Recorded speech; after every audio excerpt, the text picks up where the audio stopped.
Hello, everyone. Good evening, and welcome to another session Yes, of Ishan. Karwan Online History Festival Season 2. Today, we are joined by my teacher at Dayal Singh College, Narottam Vinit sir, and today he is going to talk about the dynamics of the changing social profile of Shudras in early India. With all the movement going on in America regarding the discrimination, it is very important to talk about the situation of Shudras in early India. Narottam sir is assistant professor at Department of History, Dayal Singh College. He is an alumnus of Hindu College and he has presented papers at the Indian History Congress. Sir, welcome to the session and over to you.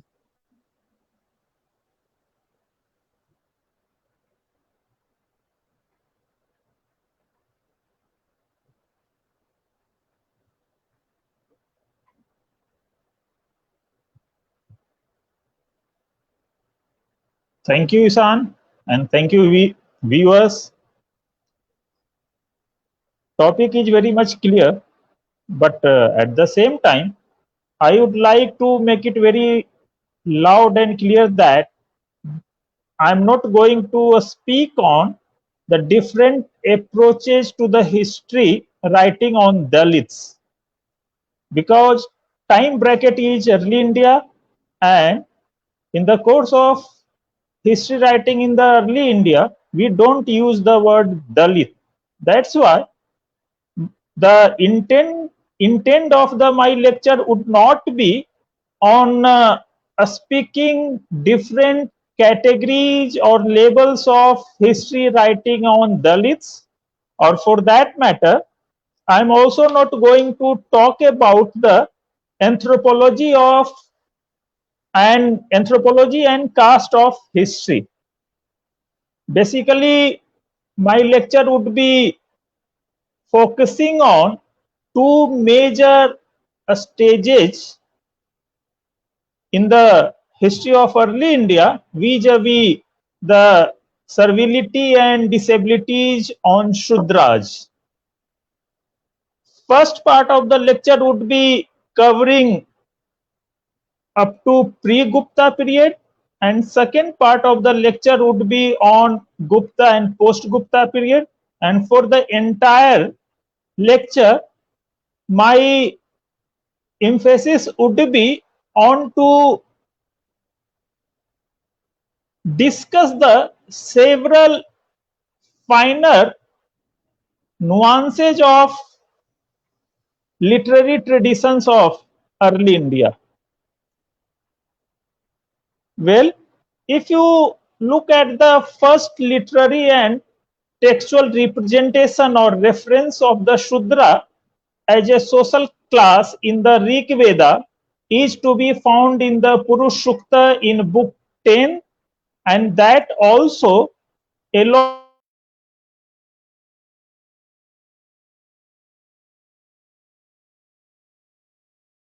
with the Brahmana, Rajanya, and the Vaishya. This context, the term Varna occurs in the Rig Veda a number of times and is initially used to distinguish Arya from the Dasa and Dasyu.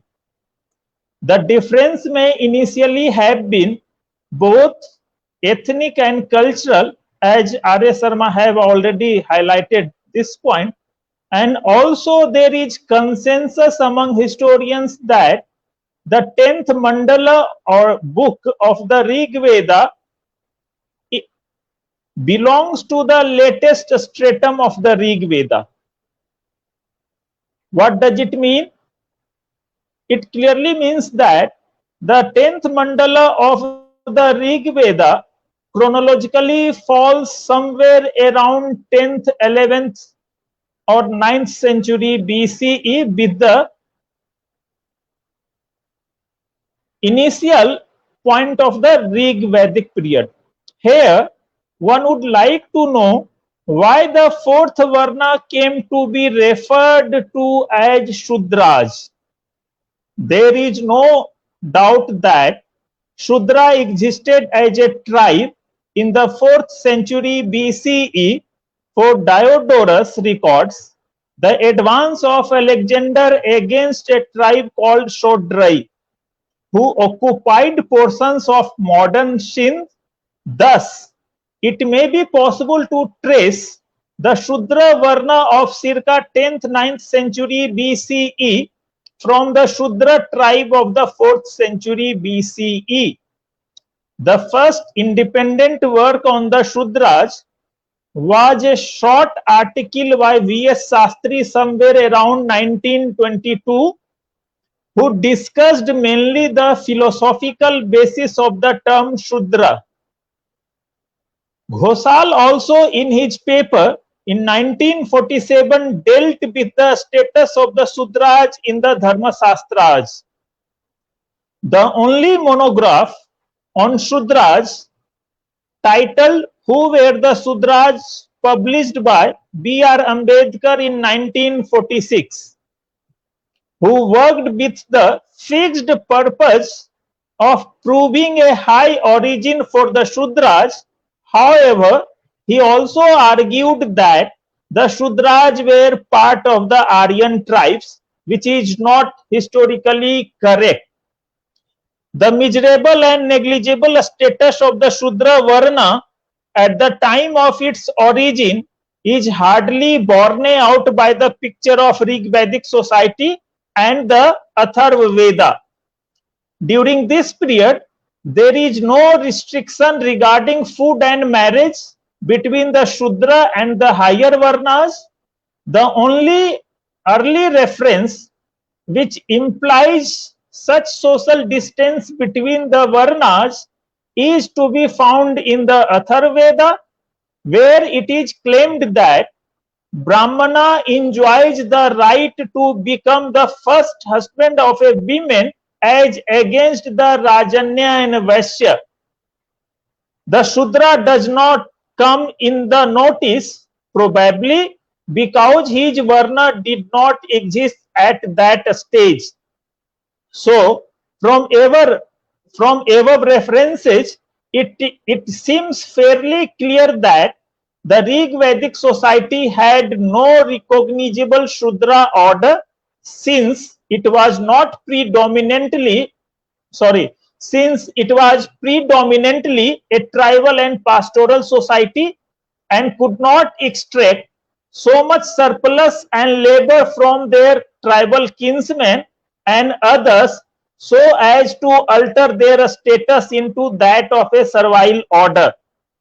The possession of horses, chariots, slaves by the chiefs emphasized their ranks rather their social class.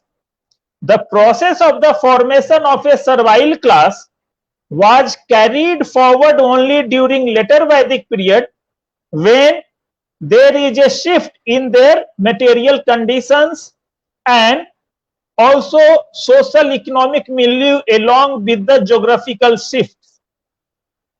The Rig Vedic pastoral society gave way to agriculture and semi-nomadism to large-scale settlements, as can be inferred from both archaeologically in the form of PGW sites and later Vedic texts.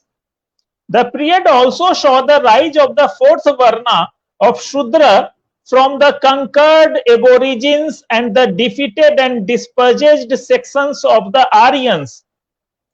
References to the Shudras being dedicated to toil in the Purushmedha, symbolic human sacrifice is the Purushmedha, in the Vajsneh Sanhita, Taittiriya Brahmana and Satpath Brahmana, points to his belonging to the class of laborers. The Brahmana as a professional priest and the Kshatriya or Rajanya as warriors or rulers had also emerged as a specific Varnas, leading to the formation of fourfold Varna order during later Vedic period.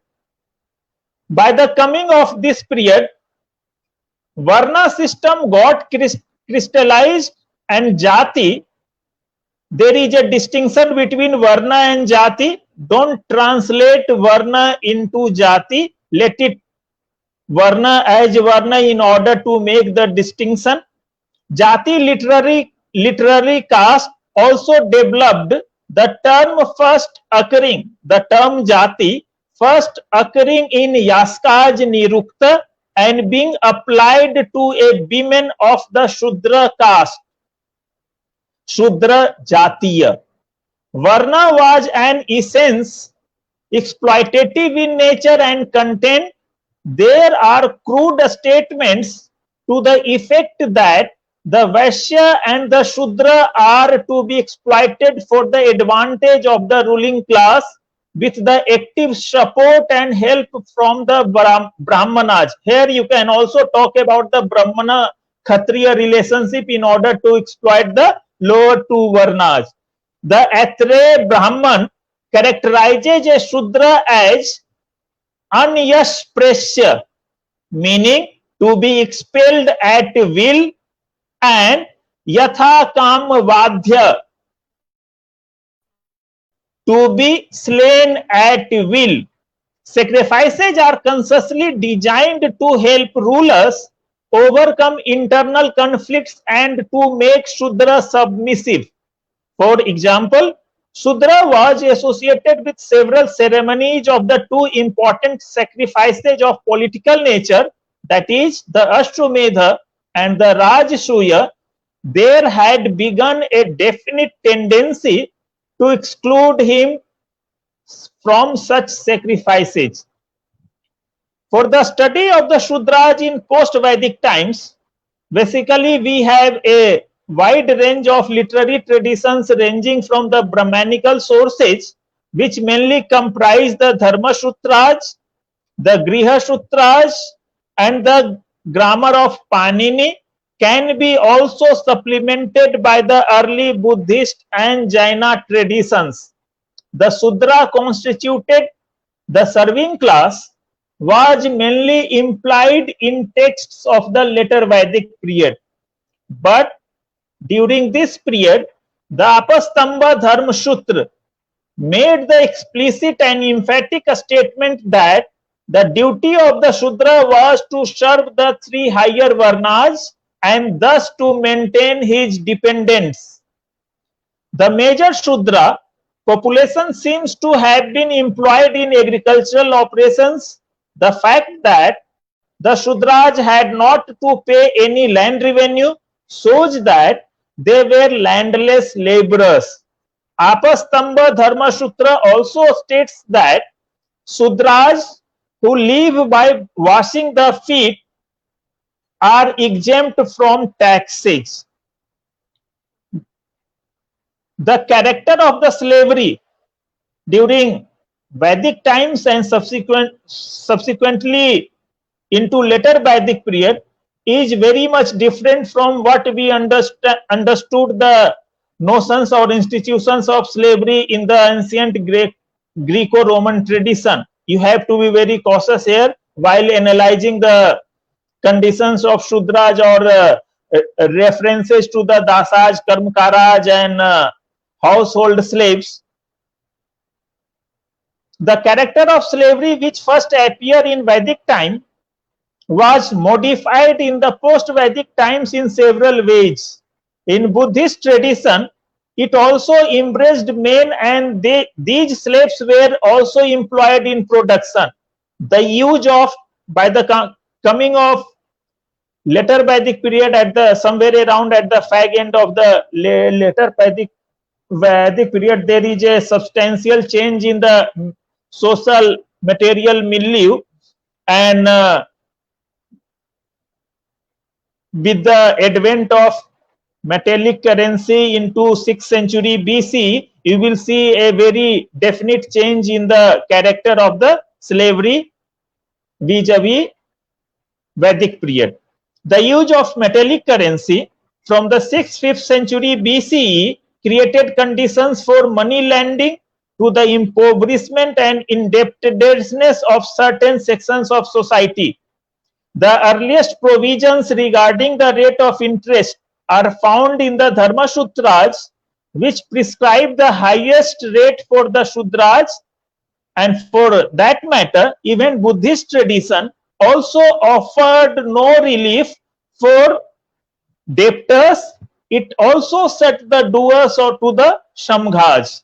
The Dharma Sutras also throw important light on the living conditions of the members of the Shudra Varna.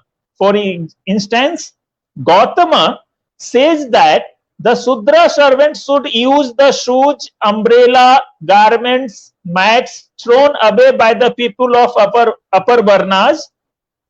The same kind of picture is obtained from a Jataka story, which informs us that clothes gnawed, yani tormented by rats, clothes gnawed by rats were intended for the use of the dasas and karmakaras. Gautam Dharma Sutra further adds that the remnants of food are meant for the Sudra servant. Apastamba instructs the pupil to put down the remains of the food left in his dish to either uninitiated Arya or near a Shudra slave belonging to his teacher, which clearly implies that the remains of food were to be eaten by the Shudra servant.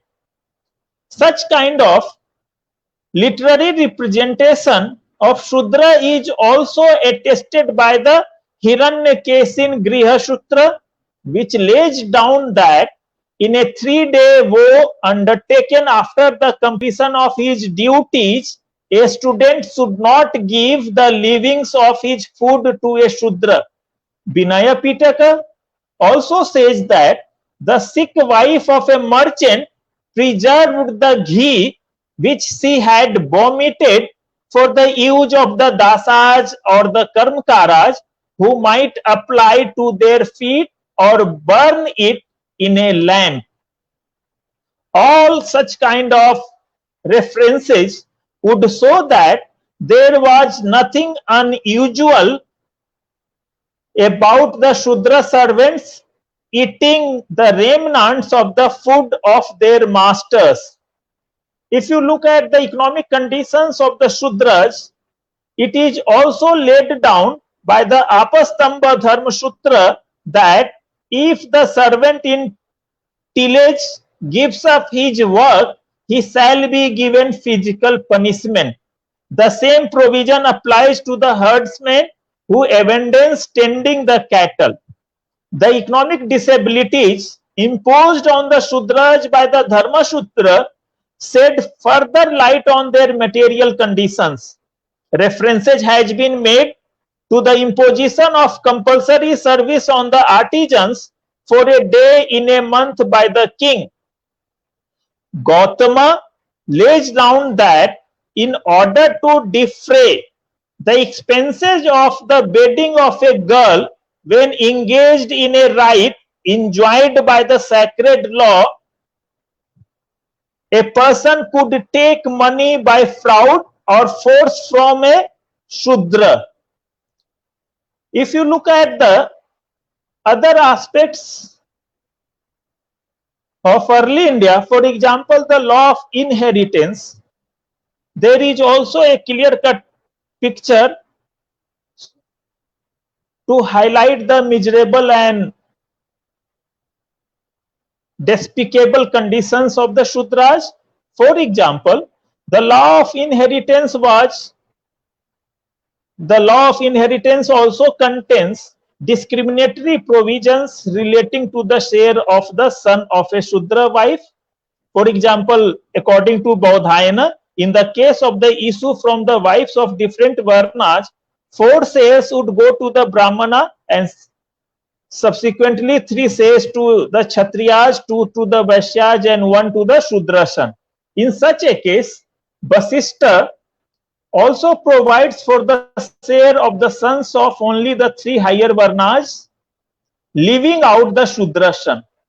Gautama also provides for the disinheritance of the Shudrasan of a Brahmana in a very clear and emphatic terms. If you look at the political legal status of the Shudras, during this period, it also seems to be a very counterpart of their economic position. In contrast to their importance in later Vedic polity, they lost their place in the political organization of this period. As per Apastamba, the king could appoint only the Aryas, that is the members of the first three Varnas. Apastamba also lays down that the king court should be adorned by pure and trustful Aryas who were to act as the counselors or ministers or officials or even judges of the king. Baudhayana extends this privilege to the members of all the Varnas with certain exceptions. He doesn't debar the Shudras from acting as a witness in the case of the higher Varnas, but the later authors of the Dharma Sutras, for example, Gautama and Vasishtha, exhibit the tendency to exclude the Shudra witness from the cases of the higher Varnas. Even in criminal cases, also the Dharma Sutras provide no equality before the law. As per the law of Gautama, if a Brahmana abused a Kshatriya or a Vaishya, he would have to pay a fine, but if he abused a Shudra, he would go scot-free. But if a Shudra intentionally reviled the twice-born man by criminal abuse, he was liable to be deprived of his limbs. Laws relating to adultery also provide the most severe punishment for the Shudras. For example, Apastamba lays down that if a Shudra commits adultery with an Arya, that is, a female member of a first three Varnas, he should be put to death, while the women might be purified by a penance if no child was born from their adulterous intercourse. But at the same time, if an Arya commits the same offense with the Shudra women, he should be banished. In the case of theft also, the law as laid down by the Gautama imposes the smallest fine upon the Shudra, which increases if the offender belongs to a higher Varna. Here you will find a different picture altogether. In the case of theft, the punishment is higher for the Brahmanas and subsequently it decreased to Kshatriyas, Vaishyas and highest for the Shudras. For the first time, the Dharma Sutra law also introduces different rates of punishment for the members of the different Varnas. Yani punishments was in accordance with the Varna order. For example, for slaying a Kshatriya, the offender shall give 1,000 cows. For slaying a Vaishya, the offender shall give 100 cows, and for slaying a Kshatriya, the offender shall give 10 cows, but in each case with a bull. The nature of penance provided for the expiation of the sin of murder also varies according to the Varnas of the murdered person. In the pre-Mauryan period, the social position of the Shudra also underwent change for the worse. The lawgivers emphasized the old fiction that the Shudra was born from the feet of the god, that is Prajapati, and apparently on this basis imposed on him several social disabilities in matters of company, food, marriage, vyavhara, education, amounting in several cases to his social boycott by the members of the higher Varnas. It was laid down by Baudhayana that a Snataka, a graduate, should not go on a journey with outcasts, a Bimen, or with a Shudra. Here, you must notice that for the first time, Shudra and Bimen is clubbed together. So, you can also understand the position of women at this point of time. Students desiring success should not talk to women and Shudras. All association with the outcast, that is Patita, who is defined as the son begotten by a Shudra on a female of an equal caste, was considered undesirable. Now come to the idea of or notion of purity and pollution. The idea that the food touched by the Shudra is defiled and cannot be taken by a Brahmana is first expressed in the Dharma Sutras. According to Apastamba, the food touched by an impure Brahmana becomes impure, but it is not unfit for eating. But at the same time, if it is brought by an impure Shudra, it cannot be taken. Another rule states that if a Shudra touches a Brahmana while the latter is eating, he should leave off eating. Apastamba appears to be more conservative when he says that it is not permissible to take the food offered by a Shudra. The Dharma Sutras also give the impression that generally the ideal Brahmana avoided the food of a Shudra, especially if he was impure. But the penance and threats for enforcing this ban seems to be of later origin and probably not effective during this period. It is clear that so much ban was imposed on the Kshatriya and Vaishya. Thus, at the Vaishya Deva ceremony, the Shudra could be engaged in the preparation of the food under the superintendence of the men of the higher or first three Varnas. While cooking, he should remain absolutely neat and clean so that the food might not be contaminated. Besides, he should take his baths with clothes on. The practice of pollution became important only when the upper classes used it as an instrument to strengthen and perpetuate their socio-economic and other privileges. The marriage rules of the Dharma Sutras were also dictated by the considerations of the Varnas. Of the 8 forms of marriage, and I think which first appeared during this period only, the Gandharva and the Paishacha were considered lawful for the Vaishya and the Shudras. As per Bodhayana, the first was meant for the Vaishya and second for the Shudras.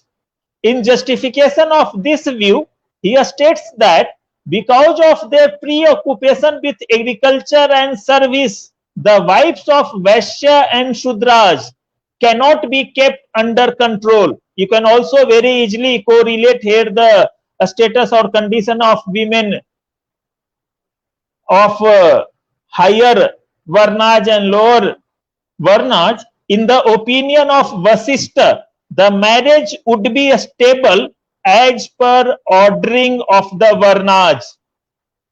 This was laid down to perpetuate the hegemonic rule of the upper Varnas. Thus, it was laid down that if the husband leaves home, a wife of Brahmana or the Kshatriya shall wait for 5 years, a wife of the Vaishya for 4 years, and one of the Shudra Varna for 3 years. Such a rule again implies the comparative independence of the women of the lower orders among whom marriage ties were easily dissolvable. But the Shudra women were not treated on a footing of equality by their husband from the higher Varnas. It is stated by Vasishtha that a Shudra wife who belongs to the black race can be espoused as concubine for the sake of pleasure, but cannot be accepted as a regular marriage. Here you also women as a homogeneous category would be very much erroneous. You have to analyze category within a category if you going for a gender kind of analysis. Both Apastamba and Bodhayana provide for purificatory rites for those who have connections with a women of the Shudra Varna. As per Gautama, a son begotten by a Shudra woman of unequal caste was regarded as a patita. Although the early Griha Sutras nowhere clearly refers to the exclusion of the Shudra from the rites of initiation, the Apastamba states that he cannot be admitted to the Upanayana and the study of the Vedas.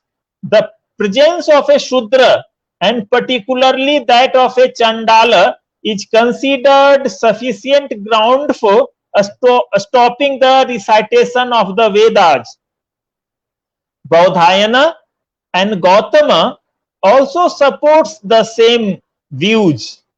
Gautama further states that if a Shudra recites the Vedic texts, his tongue should be cut out, and if he remembers them, the body should be split into twain. The Dharma Sutra's exclusion of the Shudra from Vedic education naturally led to his exclusion from sacrifices and sacraments. For example, Apastamba, Shudra could not lay the sacred fire for the Vedic sacrifice. Gautama also argues that Shudra could not use even current exclamation Nama. Bodhayana, submersion in water and bathing care prescribed for all Varnas, but a sprinkling water over body along with recitation of the mantras is particular duty of the twice born. Regarding the religious reforming movement, generally people talk about the heterodox sects movements of the 6th century BC, but here you will not find much difference. Regarding the religious reforming movement of this period and how far it affected the position of the Shudras, the reforming religious movement or religions did not effect any significant change in existing social system, and in the main economic and political legal disabilities or servilities of the Shudras continued as ever.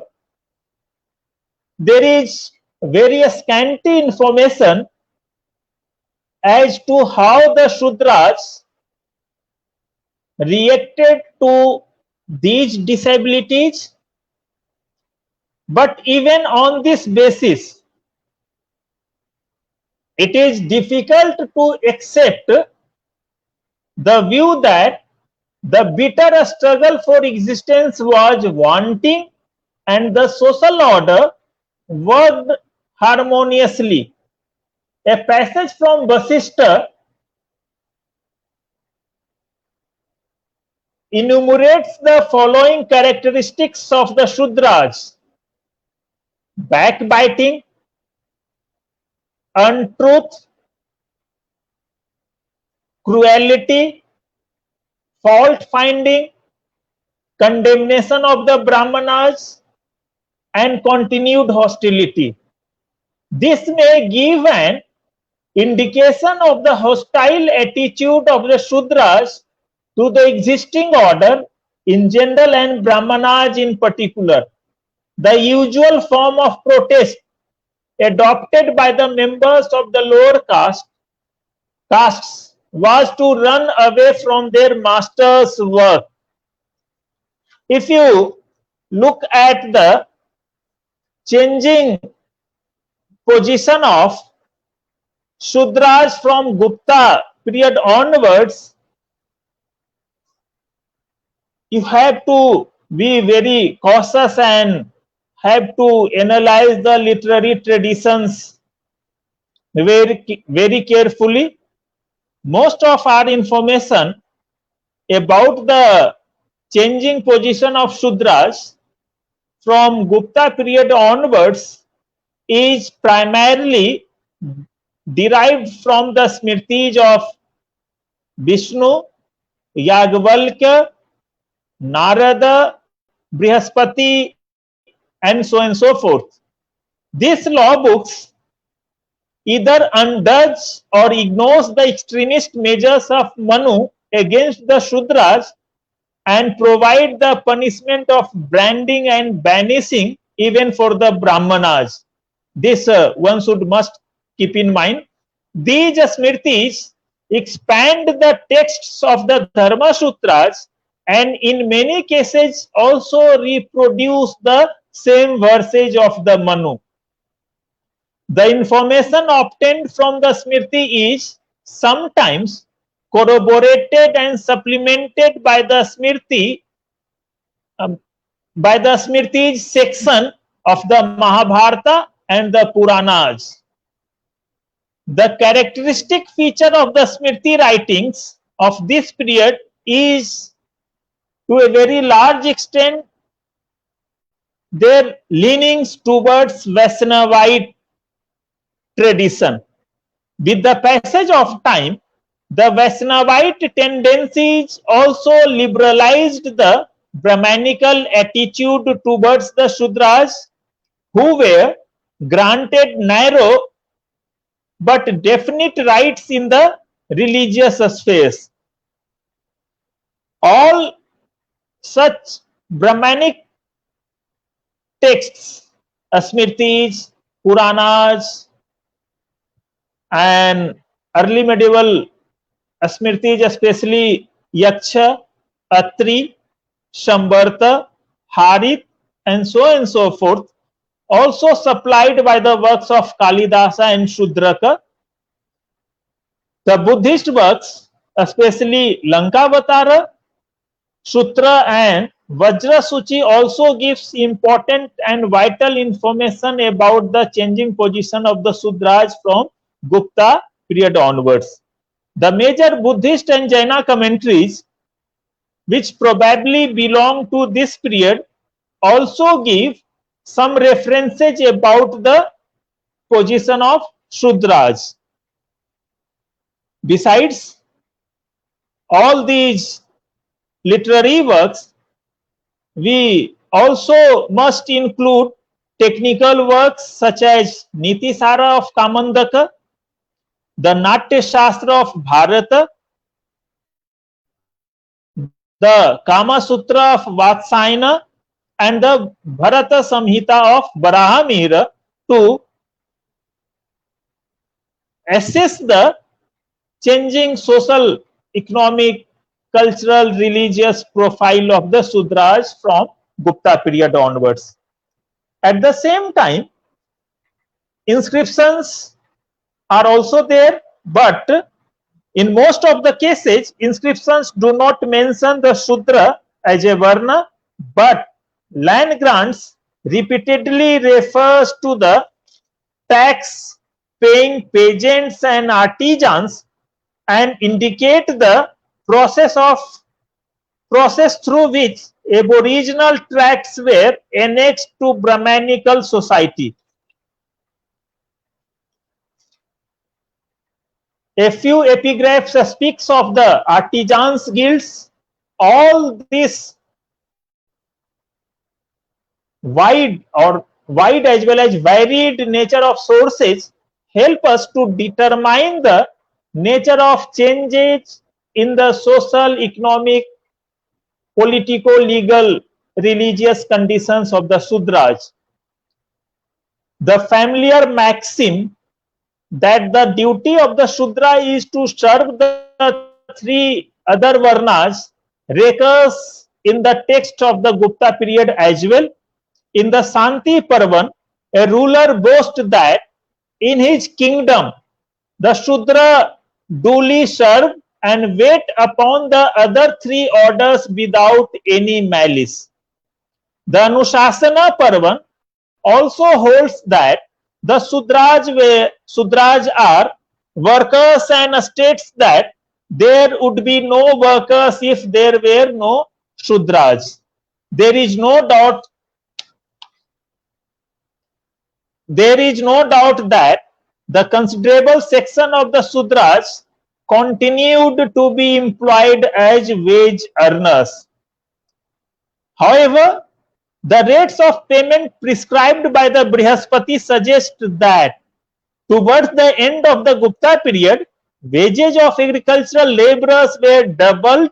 Further, the fact that they worked without the provision of food and clothes indicate the rise of a new stratum of laborers and were subsequently less dependent on their employees.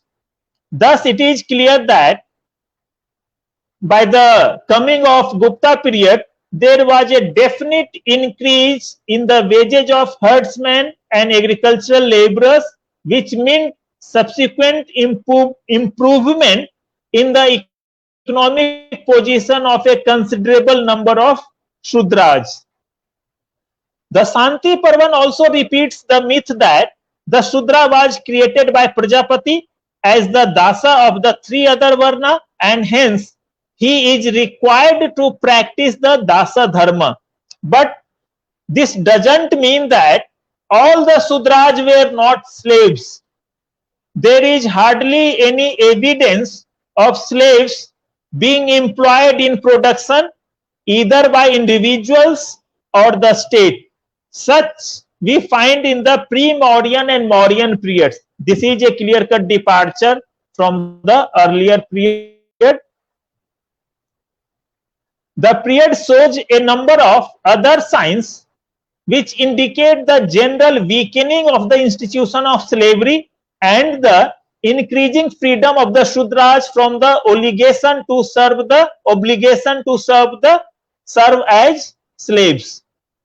Yagvalka asserts that nobody can be reduced to slavery without his consent.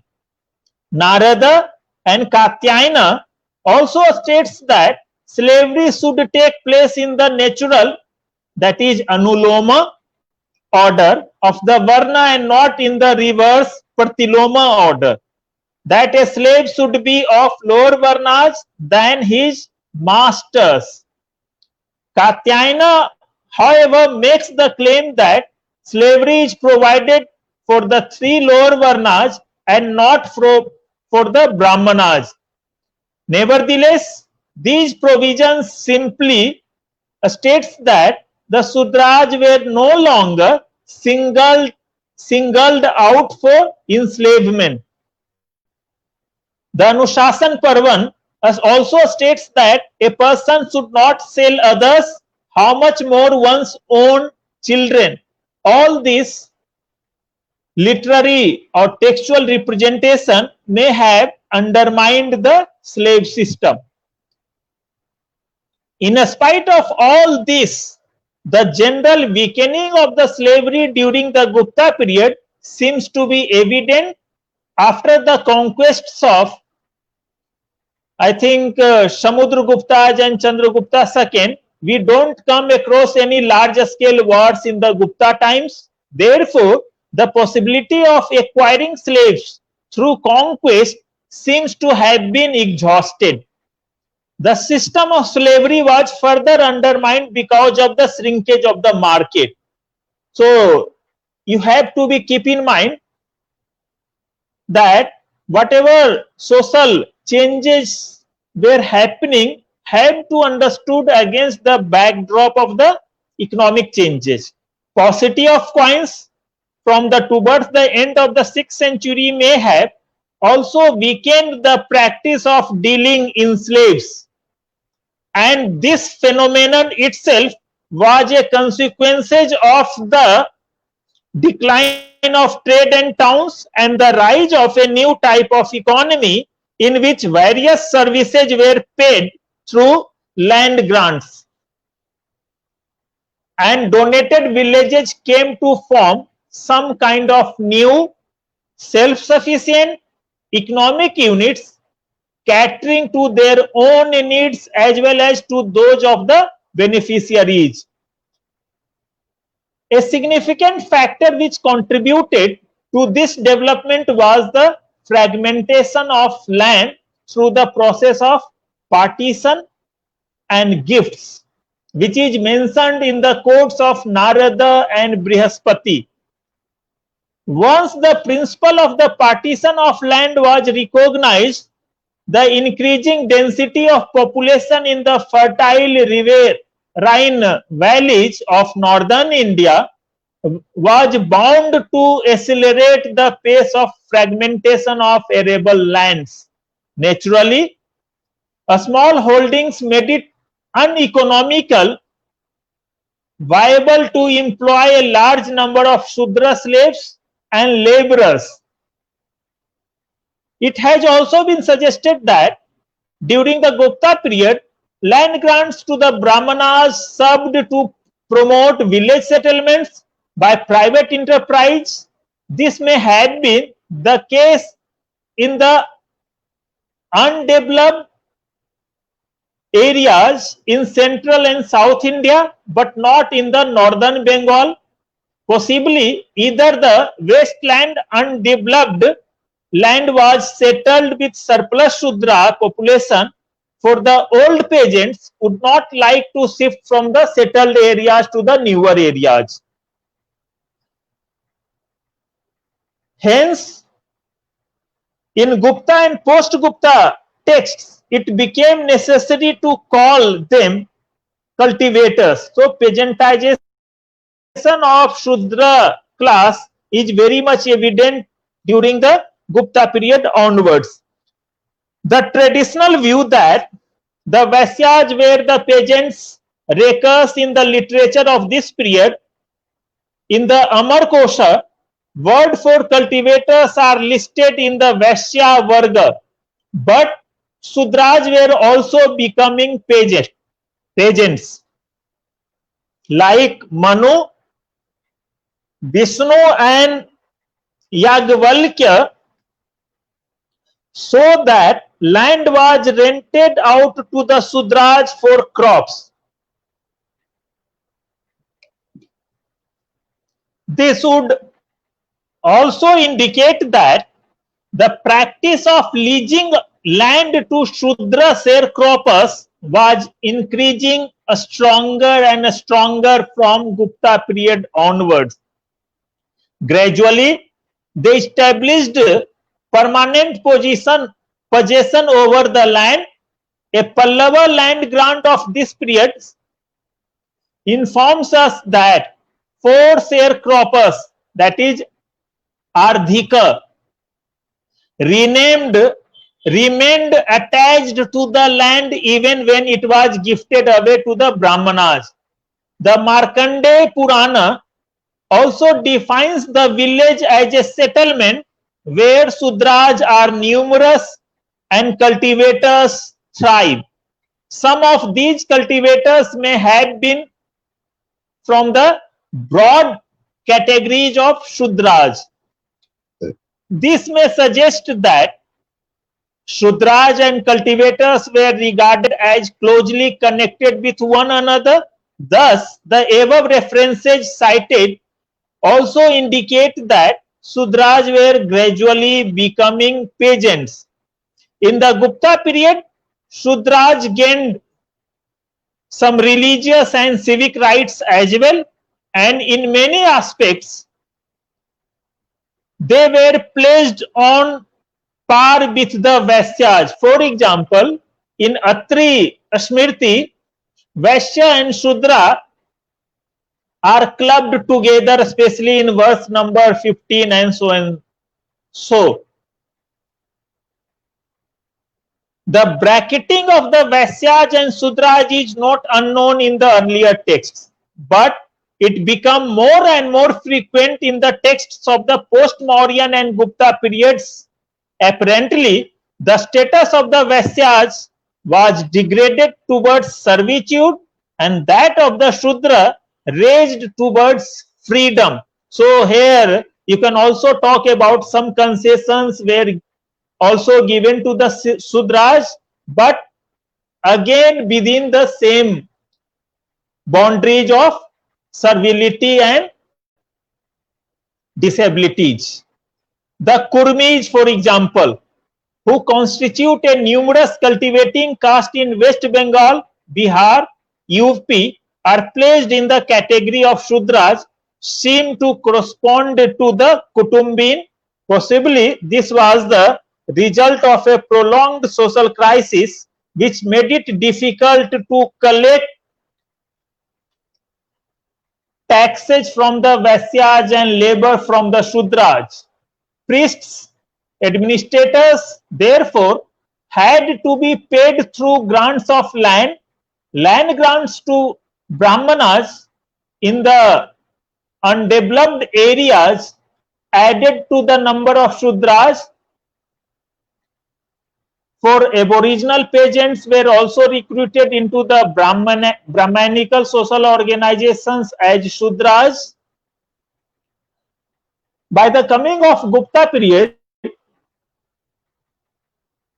trade appears also as one of the normal functions of the Shudras, and this is, you can see, very unique.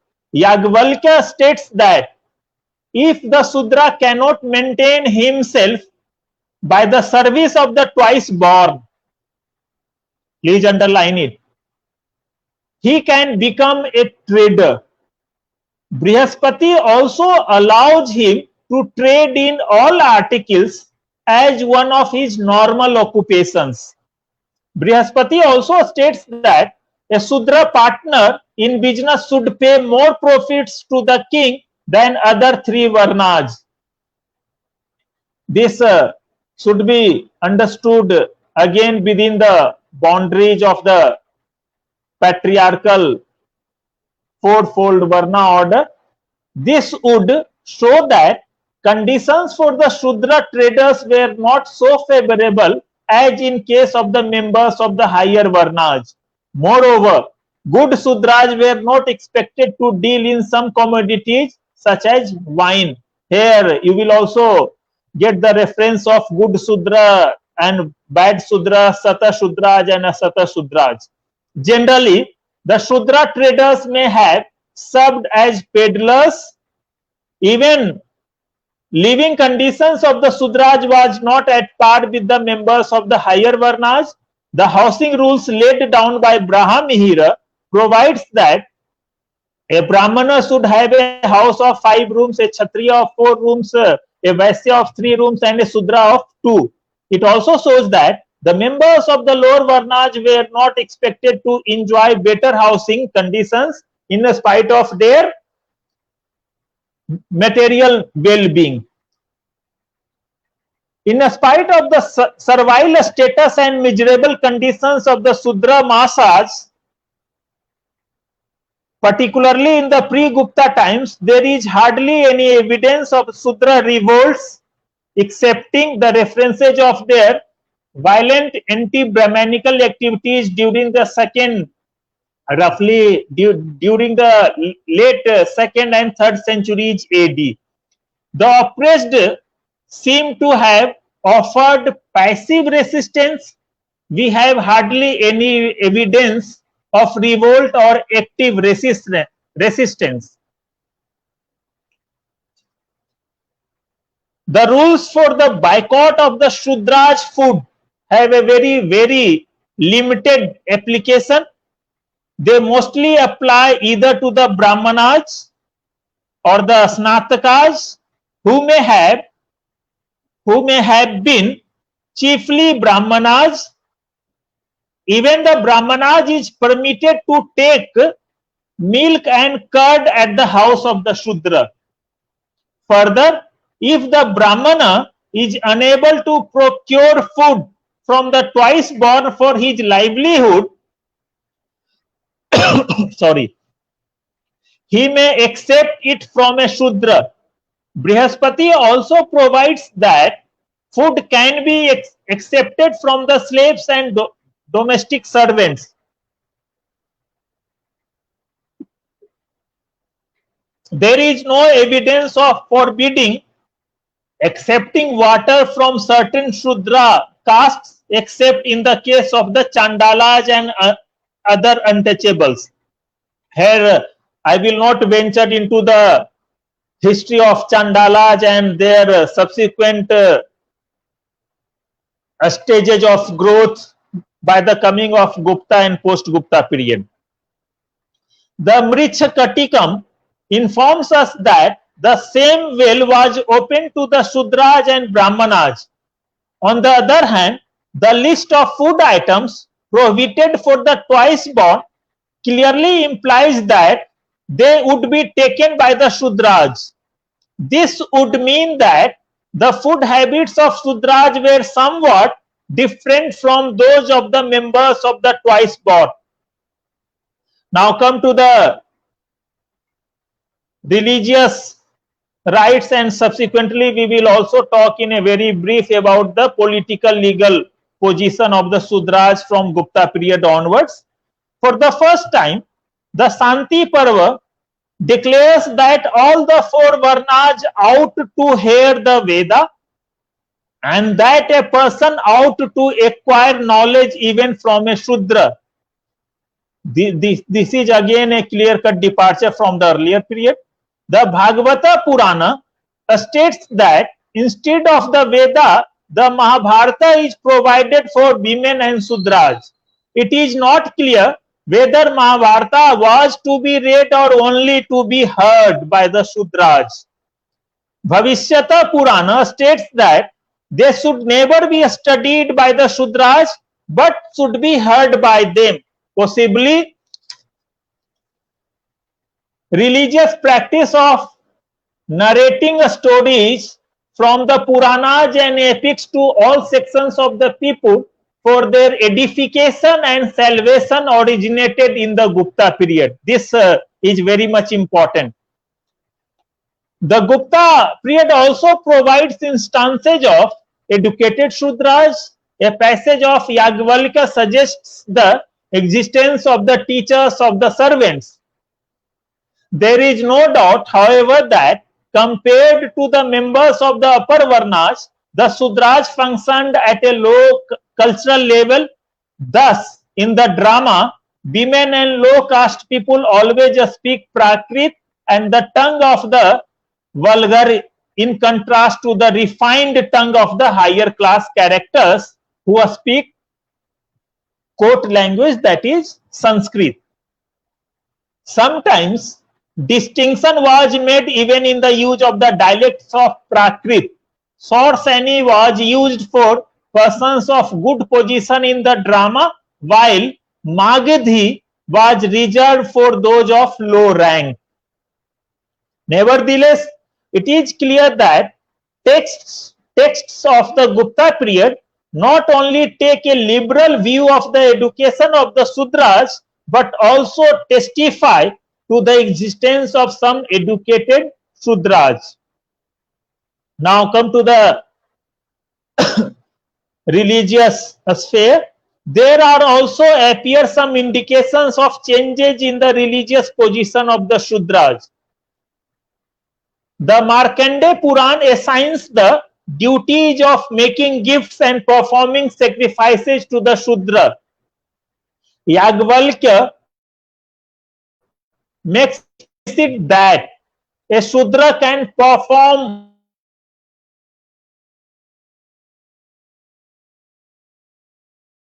Namaskara mantra. The Santi Parva unequivocally declares that the three Vedas allows the Sudra the use of Swahakara, Namaskara, and Mantra. It may be noted that the performance of samskaras or sacraments confers some prestige on a person and raises his status in Brahmanical social order.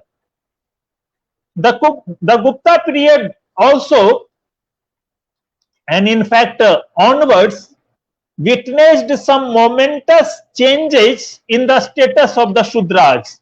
The change is clearly reflected in the politico-legal position of the Shudras. The rigors of the Varna legislation were softened, and probably some of the harsh measures against the Sudras were annulled. The religious rights of the Sudras were considerably enlarged. Social degradation undoubtedly took place in the case of the untouchables, who were regarded as Shudras only theoretically, but for all practical purposes were marked out as a separate community. But it would be wrong to think that other sections of the Sudras were socially degraded in the Gupta period. There is no evidence for this in regard to food and marriage practices. As regards education, in regard to education, the Sudras were definitely conceded the right of hearing the epics and the Puranas, and also sometimes Vedas.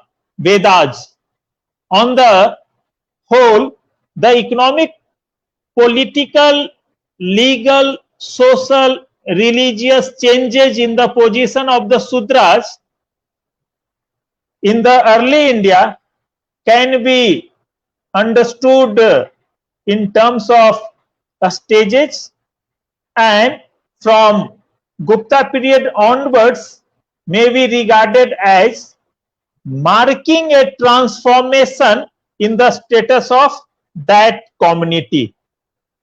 So I think I should stop it here, and entirely my lecture was based on the textual representation of Shudra over the period of time from Vedic period onwards to the post-Gupta period. Thank you. Thank you very much, sir, for this wonderful lecture.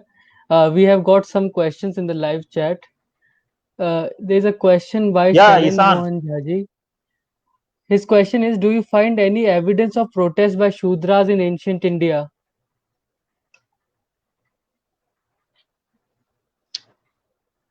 One more point, if you look at the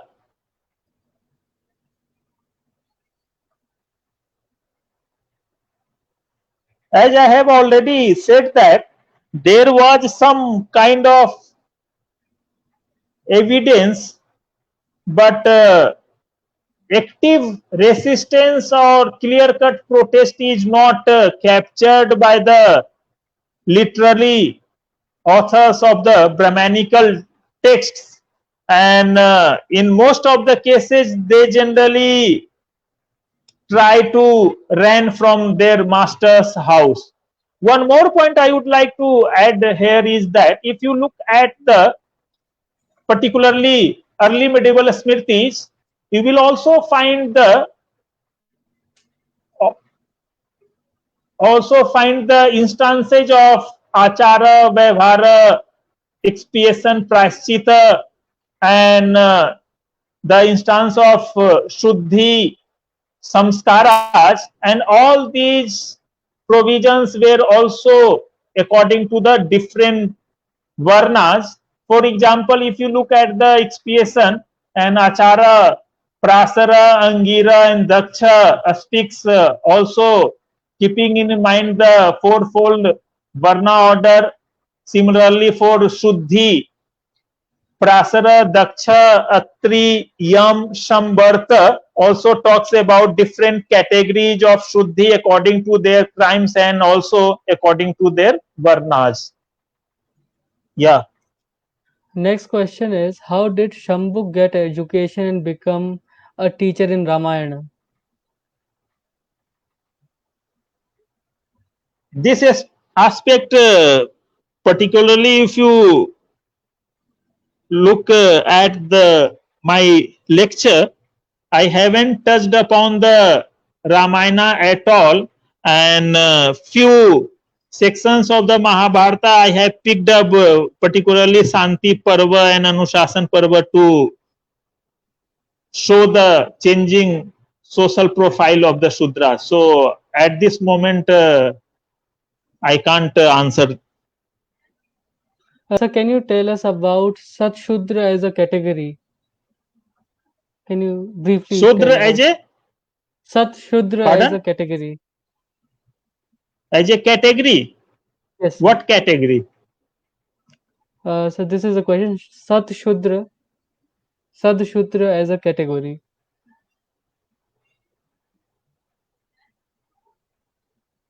Yeah. Sudra and Asat Shudra. Those Shudras who were keeping themselves some kind of education, and they were having some kind of close associations with the upper Varnas, and they were entitled to maintain some kind of uh,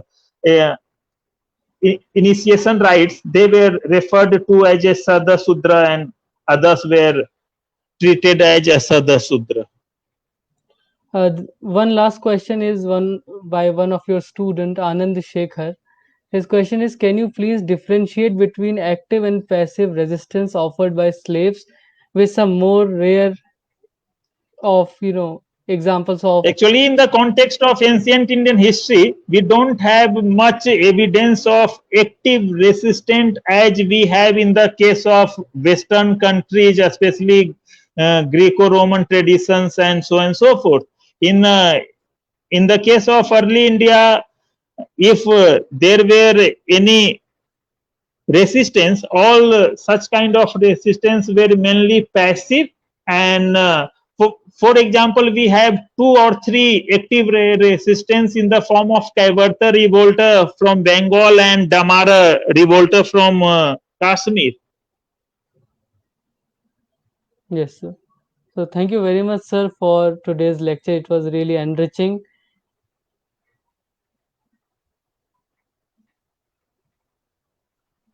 Thank you, Isan, and thank you, viewers. Thank you, Please sir. take care.